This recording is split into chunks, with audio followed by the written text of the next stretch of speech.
महिला सक्षमीकरणासाठी महाराष्ट्र राज्य ग्रामीण जीवनोन्नती अभियान अर्थात उमेद अभियान सुरू केलंय।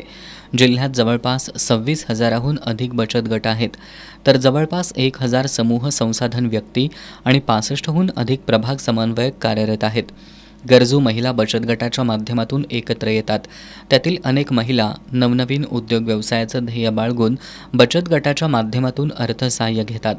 बचत गटातील महिलांच्या संख्येनुसार बचत गटांना अर्थसहाय्य मिळतं।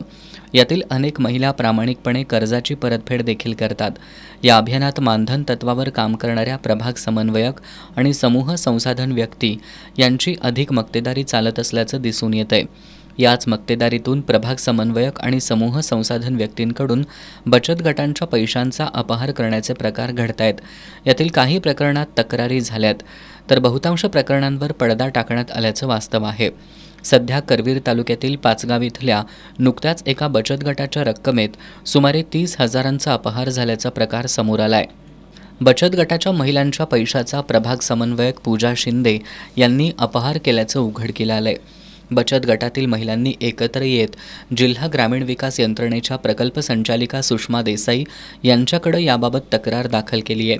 या तक्रारीच्या चौकशीअंती प्रभाग समन्वयक पूजा शिंदे दोषी असल्याचं निदर्शनाला आलं असून त्यांच्यावर बडतर्फीची कारवाई करण्यात येणार असल्याचं प्रकल्प संचालिका सुषमा देसाई यांनी एस न्यूजशी बोलताना सांगितलं।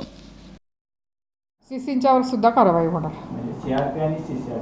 दोन्ही आहे। तर सीआरपीने तर लिहून दिलेलं आहे, त्यामुळे तिच्यावर स्टेट वे कारवाई आपण करतोय आणि तिच्या ह्याच्यानुसार आपण सीसीना बोलवून घेऊन त्यांच्यावरही कारवाई करतो। नेमकी काय कारवाई असते कारवाईमध्ये आता आपल्याला दिसते की पैसे काढून घेतले हे कबूल केलेले आहे, त्यामुळं जे काय आमचं कामकाज आपल्या मार्गदर्शनानुसार होणं अपेक्षित होतं ते झालेलं दिसत नाही, त्यामुळे सीआरपीनं आपण स्टेट वे काढून टाकतोय आणि पैसे भरलेले आहेत परत खात्यावरती, त्यामुळं काढून टाकणे एवढं आपण करतो। आणि प्रभाग संघाला जर आणखी काही त्यांच्यामध्ये आढळून आलं तर त्यांनी त्याच्यावर पुढील कारवाई करावी अशी अध्यक्ष सचिवांना सूचना देतो। काही ठिकाणी मात्र बचत गटातील महिलांच्या अज्ञानाचा फायदा घेत प्रभाग समन्वयक आणि सीआरपी अर्थात समूह संसाधन व्यक्ती त्याचा गैरफायदा घेत बचत गटातील महिलांच्या पैशावरच डल्ला मारतात। त्यामुळे अशा घटनांना वेळीच पायबंद घालण्याची गरज आहे। काही ठिकाणी तर प्रभाग समन्वयक आणि सीआरपी बचत गटाच्या महिलांचा राजकारणासाठी देखील वापर करत असल्याचा आरोप होतोय। जिल्हा ग्रामीण विकास यंत्रणेनं याची गांभीर्यानं दखल घेण्याची गरज आहे।